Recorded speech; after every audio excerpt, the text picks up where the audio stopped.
Hey everyone, it's Steve. Welcome back to the channel, where Reddit gets real and the drama hits deep.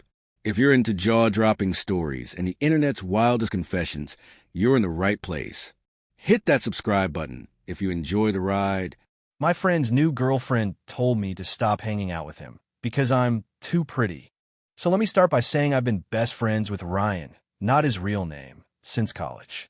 We met in a class and just clicked. You know how some people just get you instantly? That was us. There was never any romantic tension, no weird late-night confessions. Just pure platonic friendship. The kind you don't realize is rare until you get older and realize how many people confuse kindness for flirting. I'm not trying to toot my own horn, but I guess I need to set the scene. I've always been a fairly outgoing, confident person. I take care of myself, dress well, work in marketing, and I enjoy going out. People say I'm pretty, but I've also had to deal with a lot of backhanded compliments and passive-aggressive jabs over the years, especially from other women. I've learned to just smile and move on, because most of the time, it's not worth the drama. Anyway, Ryan and I have been through everything together. Family drama, breakups, layoffs. He's practically family. He even came with me to my grandmother's funeral when my own boyfriend at the time couldn't make it. That kind of friend. Then came her. Ryan met Olivia, again, fake name, about 7 months ago. At first, I was genuinely happy for him.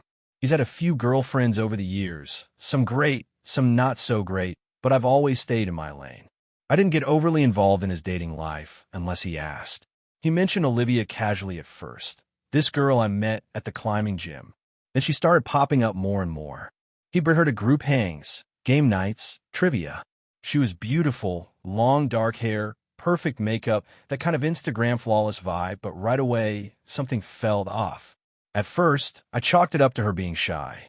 She barely made eye contact with me and always clung to Ryan's side like a barnacle.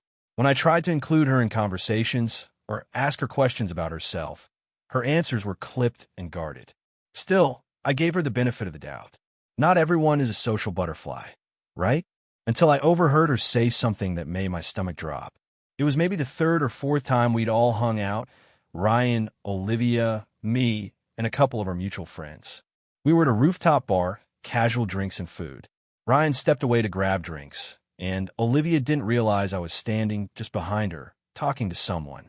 She was leaning in close to one of our mutual friends, Sarah, and I heard her say, with this weird tight-lipped smile, "She's just a little too much, you know?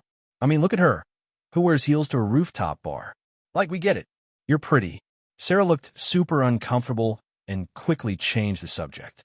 I pretended I didn't hear and kept my face neutral, but inside, I felt that cold rush of, oh no, here we go. Later that night, I mentioned it to Sarah privately, just to confirm I wasn't being overly sensitive. Sarah sighed and said, "Honestly, she's made a few comments like that. I think she's kind of threatened by you." Which? Like? Why? I never flirted with Ryan. Never even touched him in a way that could be construed as anything other than friendly. I've never dated any of his friends, never crossed any lines. But apparently, my mere presence was too much for Olivia. After that, things escalated subtly like slow poison. Olivia started skipping group events if I was coming. Ryan would say things like, "She's not feeling well," or "She's got work stuff," but it became a pattern. Then she'd do this weird thing where she would show up, but act like I wasn't there. Like, she'd greet everyone at the table and just straight up skip me. No eye contact, no hi. One time, I literally said, "Hey, Olivia," when she sat down, and she blinked, looked past me, and said, "Hey, Sarah. Hey, Josh." Okay, I started to pull back a bit. Not because I was intimidated, but because I didn't want to deal with the unnecessary tension. Ryan didn't say anything at first, so I assumed maybe he hadn't noticed. But oh, he had. About 2 months into this weird triangle, Ryan and I met up for coffee. Just us. I thought maybe we'd talk about Olivia, that maybe he'd bring it up. Instead, he looked uncomfortable and awkward, stirring his coffee like it was suddenly the most interesting thing in the world. Finally, I asked, "So, everything okay? You seem kind of off." He sighed. "Look, this is awkward. But Olivia, she kind of asked me to tone down how often I hang out with you." I blinked. "Wait, what?" He winced. "She just feels like we're too close." and she said it makes her feel like she's always second place. I leaned back, heart pounding slightly. And you agree with that? He hesitated. I don't know. I don't want to agree, but I also don't want her to feel uncomfortable. I nodded slowly, trying to keep my cool. Did she say why she felt that way? He took a breath. She said, and I'm quoting here, "It's hard to feel secure in a relationship when your boyfriend's best friend looks like she walked off a magazine cover." I laughed, not because it was funny, but because it was so absurd I didn't know how else to react. So let me get this straight. She wants you to stop being friends with me because I'm too pretty. Ryan looked like he wanted to disappear into the floor. She just said she can't relax around you, that she feels constantly compared. I didn't know what to say. I wasn't going to apologize for existing. I wasn't going to downplay myself to make another woman feel better, especially not one who treated me like a threat from the moment we met. After that talk, things changed. Ryan didn't stop being my friend, but he definitely started putting up walls. He stopped texting as much, canceled our usual movie nights, and always forgot to invite me to the weekend hangouts unless I reached out first. It was clear he was trying to do damage control with Olivia by keeping me at arm's length. And here's the kicker. The more he pulled away, the more emboldened Olivia got. I tried to be understanding. I really did. But the final straw came when Olivia confronted me directly, in the most entitled, cringy, self-absorbed way possible. She pulled me aside after brunch and said, in the most condescending tone I've ever heard, "I think it would be best for everyone if you took a step back from Ryan. You've had your time with him. I'm his priority now." She said it like I was an ex-girlfriend who couldn't let go.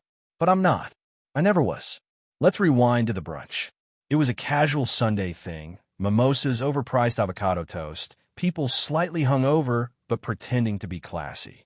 Ryan had invited me, surprisingly, and Olivia was there too. She barely said a word to me the whole time, except for one moment, when I laughed too hard at something Ryan said. I think that was the moment she snapped. After we paid, Olivia kind of hovered while everyone else dispersed. Ryan had gone to grab the car. That's when she cornered me, literally backed me up against the railing of the little outdoor patio like she had planned it. She crossed her arms and gave me this smile that wasn't a smile. "Can we talk? Girl to girl." I already hated it. "I think it would be better for everyone if you created a little space between you and Ryan. You've had your time with him. I'm his priority now." She said it like I'd been holding on to some secret emotional affair with her boyfriend, and now the real girlfriend had arrived to reclaim her territory. I was so stunned, I actually laughed out loud. That didn't go over well. "Look," she said, eyes narrowing, "I'm not trying to be the bad guy here. I just don't think it's healthy for someone to be that close to a guy in a relationship. Especially not someone like you." "Someone like me?" I repeated. She looked me up and down in the most obvious way. "You know what I mean?" I really, really did. I don't play dumb when someone's being that blatantly disrespectful. I gave her a tight smile and said, "You know, Olivia, I've never once crossed a line with Ryan. I don't have feelings for him, and I don't need him to validate my existence. But if you think I'm going to disappear because you're insecure, you picked the wrong girl." She looked ready to explode, but before she could respond, Ryan walked up and asked what we were talking about. "Nothing," I said, still smiling. "Just getting to know your girlfriend better."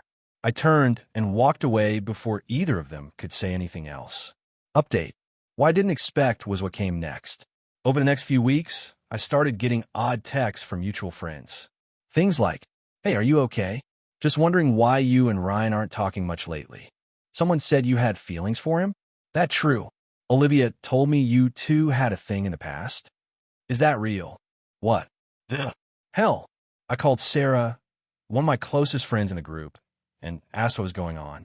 She hesitated, then finally said, "Look, I didn't want to bring this up unless it got worse. But Olivia's been telling people that you're obsessed with Ryan, that you're mad she stole him from you." I was fuming. I told Sarah the truth, and thankfully she believed me. But gossip is faster than facts, and the damage was done. I noticed how some of our friends started treating me differently, more distant, more reserved. Like I was some possessive ex who couldn't take a hint, when in reality, I had never even kissed Ryan. Honestly, this part hurt the most. I confronted Ryan. I laid it all out, what Olivia said at brunch, the rumors she was spreading, the way she was clearly trying to isolate me from him and the group. His reaction? He sighed. She just has a different way of communicating. I've talked to her about it. No anger. No defense. No, I'll talk to her again. Just detachment. I asked him directly, do you believe her? He looked me in the eye and said, I don't know what to believe anymore. That was the moment I realized I'd already lost him. Not romantically, I never had him that way, but as a friend. Olivia didn't just come between us. She replaced me in his life. And the worst part? He let it happen. Around this time, I got booted from the main friend group chat.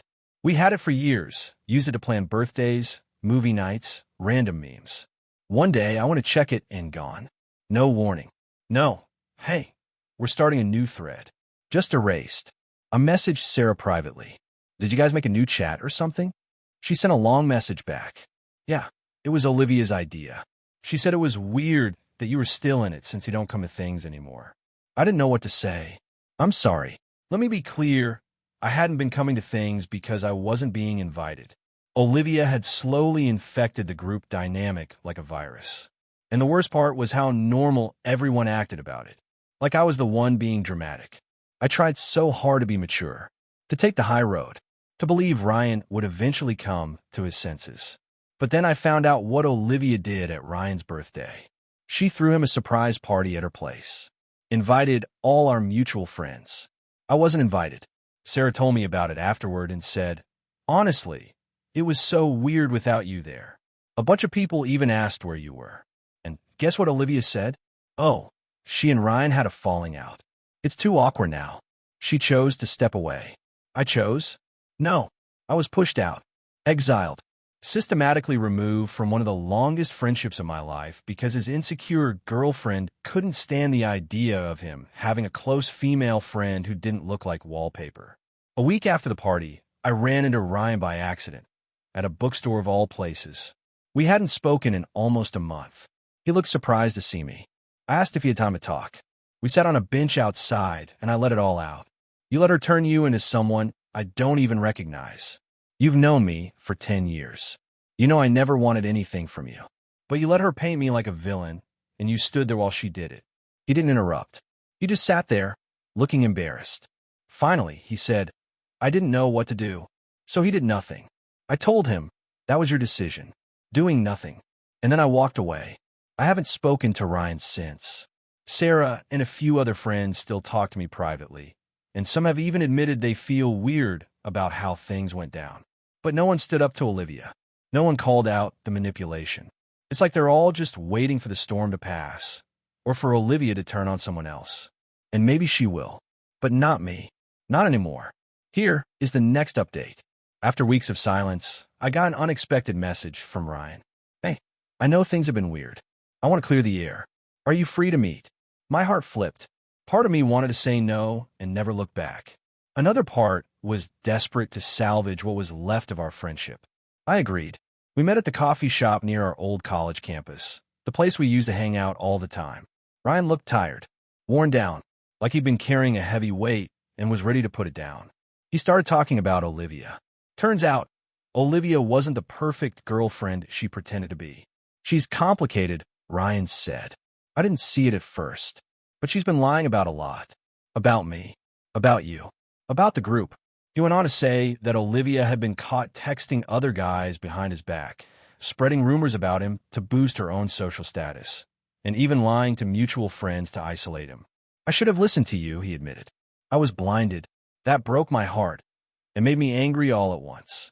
Olivia's web of lies finally unraveled in front of everyone during a big group event. She tried to publicly shame me, accusing me of ruining their relationship and being obsessed. But this time, the group didn't buy it. Thanks to some of the friends who had quietly observed Olivia's behavior, the truth came out. She was called out for manipulation and lies, some of which she denied, but the damage was done. Ryan and I started talking again. It was awkward at first. Try to rebuild trust takes time. But we both knew it was worth it. As for Olivia, she's out of the picture. Ryan ended things once and for all. After Olivia was out of Ryan's life, things slowly started to return to normal, but normal felt different. The friendship between Ryan and me wasn't instantly restored to how it had been before. It took honest conversations, apologies, and time to heal the wounds Olivia left behind. Ryan was genuinely remorseful for letting the situation spiral and for not trusting me when I raised concerns earlier. I told him that while I appreciated his apology, the trust he broke was not easy to fix overnight. We agreed to take it slow. We started with small things, text checking in, meeting up for coffee, sharing memes again. It was awkward at first. The history of hurt and confusion lingered, but gradually the old camaraderie returned. The group also began to shift. Some friends who had distanced themselves slowly came back into my life. Others, who had sided with Olivia or remained silent, stayed on the sidelines. I realized that friendships aren't just about shared fun times. They're about loyalty, honesty, and respect. Rumor had it Olivia moved to a new city shortly after the fallout.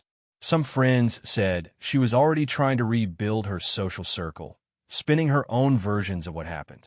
I don't follow her. I don't care to. The energy she brought was toxic, and cutting her out was the healthiest choice for everyone involved. Now, I'm focusing on myself, my work, my passions, and friendships that are built on mutual respect.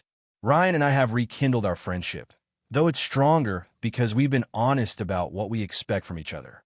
As for Olivia, I hope she finds whatever peace she's looking for, but it won't be in my life. All right, that's it for today's story. If you enjoyed this wild ride, make sure to hit that subscribe button and ring the bell so you never miss a Reddit drama update. Thanks for watching, and I'll catch you in the next one.